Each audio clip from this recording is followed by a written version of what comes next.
आज अंडा कढी दाखवणार आहे। हे बघा 12 अंडे बॉईल करण्यासाठी ठेवलेले आहेत। आता हे अंडे बॉईल झालेले आहेत। आता याला सिलून घेते।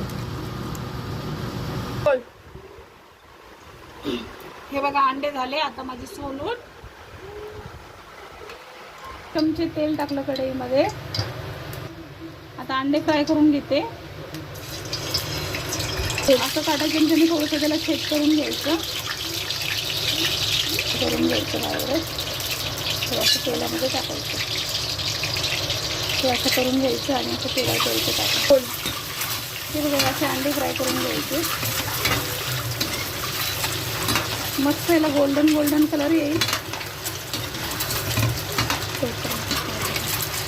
गोल्डन गोल्डन कलर येईल असं तोपर्यंत याला चांगलं फ्राय करून घ्यायचं। आता मी तुम्हाला वाटण दाखवते अंड्याचं। हे सुकं खोबरं आहे। मी पहिलंच याला मिक्सरमधून काढून ठेवलं होतं। हे कच्चा कांदा, हे वाटण। हे आता अंडे फ्राय झालेले आहेत। मी तेलामध्ये टाकून त्याला फ्राय करते। तेलामध्ये सोडलेलं आहे, मस्त भाजून घ्यायचं गोल। त्याला असं फिरवत राहायचं म्हणजे हे खाली लागणार नाही।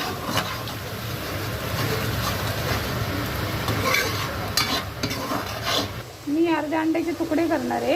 हे बघा तुकडे करते वेळेस असा धागा घ्यायचा। धाग्याला असं पकडायचं एका हाताने आणि असं धरून ना खेचायचं म्हणजे ह्याचे 2 तुकडे मस्तपैकी होतात। हे बघा आता हे कच्चं वाटण भाजून झालं। आता मसाले ॲड करते याच्यामध्ये।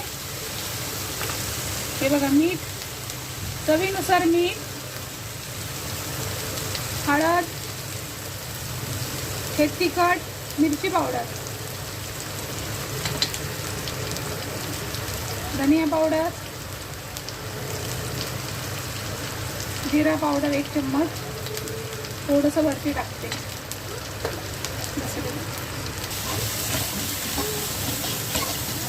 हा मस्त वास येतोय।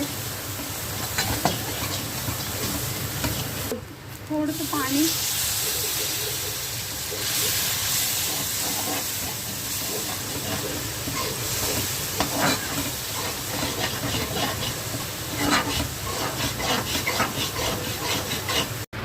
हे बघा मस्त झालेली अंडा कढी। भाताबरोबर खा, या चपाती बरोबर, भाकरी बरोबर। हे बघा एक अंडा बघा कसं झालेलं आहे। हे मी तुकडे केलेले अंडे आहेत। 2-2 एका अंड्याचे 2 पीस केलेले आणि अखंड अंडा आहे।